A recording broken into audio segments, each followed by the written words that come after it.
professional pilots such as Rick Irwin study plane crashes to learn to understand and prevent what might have resulted in the disaster. One episode Irwin has become a specialist on is the events that resulted in the crash of Southern Airways Flight 242 on April 4, 1977, in New Hope, Georgia.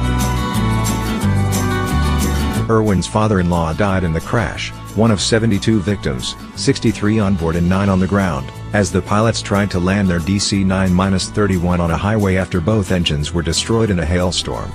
There were 22 survivors on the plane.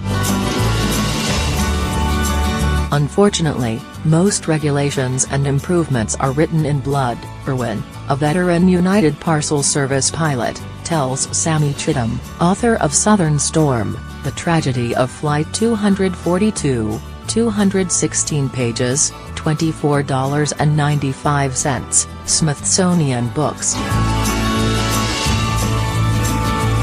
Chittum describes the harrowing day, from the developing storm and its fury, the pilot's actions to try to restore the damaged plane, the heroics of the 2 flight attendants and the community that was forever changed by the disaster.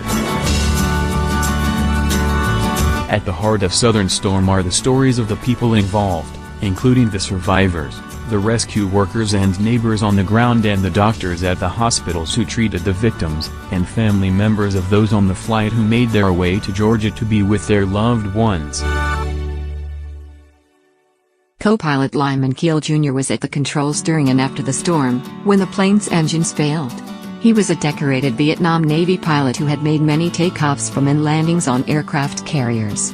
It was his expertise that prepared him to land the disabled Southern Airways plane with a broken windshield directly on a narrow New Hope highway.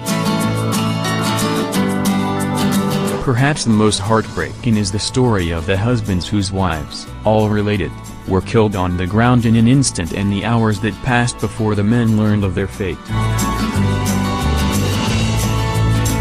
Chittum also tells of 2 survivors and their return from another world immediately following the crash. Their tales are chilling, but their stories end too soon with unanswered questions. Yet the power of Southern Storm remains in Chittum's reporting before, during and after this tragic event and the amazing stories and reunions that continue to present day.